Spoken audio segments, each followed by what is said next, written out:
We have seen the the squamous part of the occipital bone in our first video. Now we will proceed to the rest parts of the occipital bone. One is the basilar part and other one is the condylar part. So basilar part, it is projecting forward. As you have seen that if you place the foramen magnum in a horizontal plane, the basilar part of the occipital bone is projecting upward and forward. So this is the basilar part of the occipital bone. We will see this part in detail. This is the basilar part having anterior surface, superior surface, and this will be the inferior surface. These two are the lateral borders. So the borders and the surfaces for this basilar part is superior surface, inferior surface, anterior surface, and these two are the lateral border. The anterior surface, it is quadrilateral and rough in shape, which articulates with the help of hyaline cartilage with the body of the sphenoid bone by forming primary cartilaginous joint, and this is replaced by a bone at the age of 25 years. So this is about the anterior surface. The superior surface is forming a narrow gutter. The superior surface, it is forming a narrow gutter. In this skull you can see it.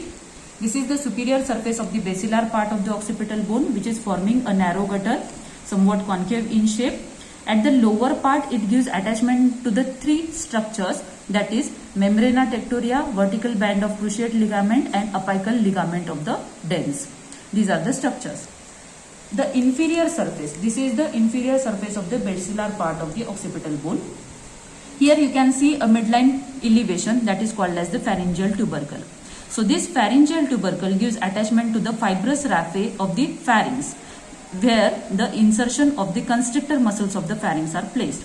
On either side of the pharyngeal tubercle, you can see a depressed area which gives insertion to the longus capitis muscle.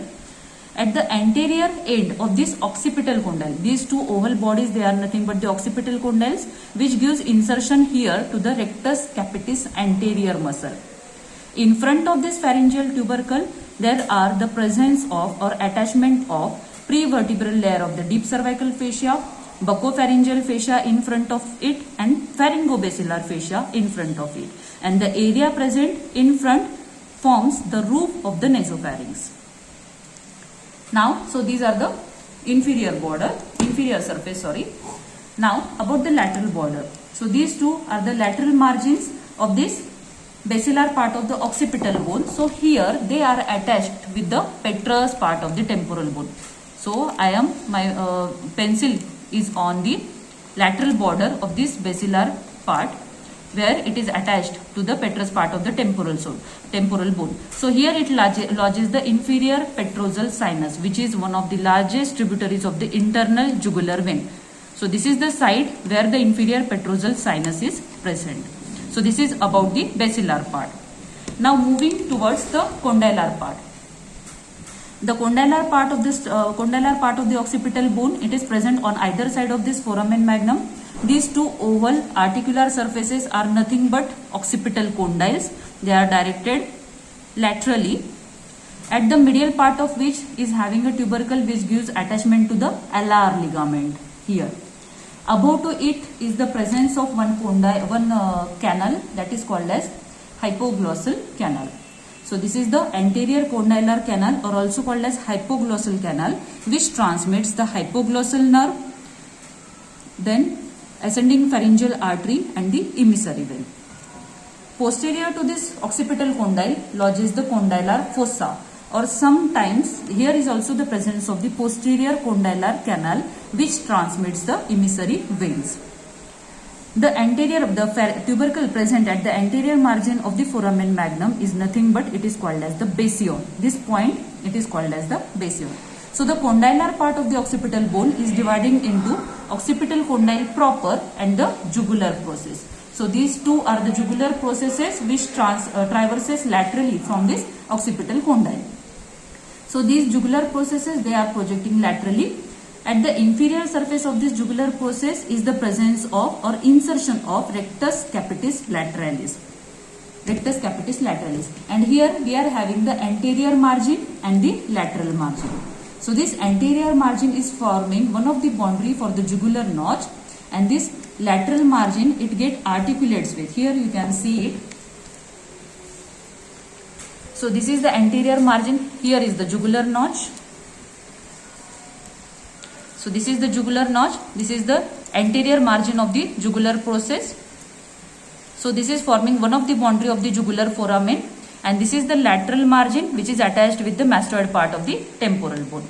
So here is the insertion of rectus capitis lateralis muscle. So this is about the inferior surface.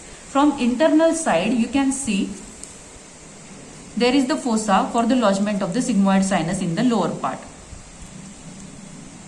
So my guide wire is on the fossa for the lodgement of the sigmoid sinus, which is the continuation of the transverse sinus. So this lateral margin, it attaches with the posterior part of the petrous part of the temporal bone. So we have seen in two videos, we have seen all about the occipital bone. In first video we have seen the squamous part of the occipital bone. Then in the second video we have seen the basilar part and the condylar part of the occipital bone. Now we will study what is foramen magnum. Foramen magnum, it is the large oval gap or the foramen present in this occipital bone. It is transmitting various structures. So as I have told you, anterior point it is called as the basion.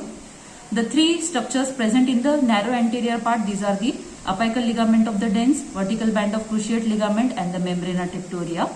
It also gives support to the, it also transmits the pons and the lower part of the medulla oblongata. Then anterior spinal artery, which is 1 in number, 2 posterior spinal arteries, 2 vertebral arteries, sympathetic plexus present around it, and 2 spinal part of the accessory nerve.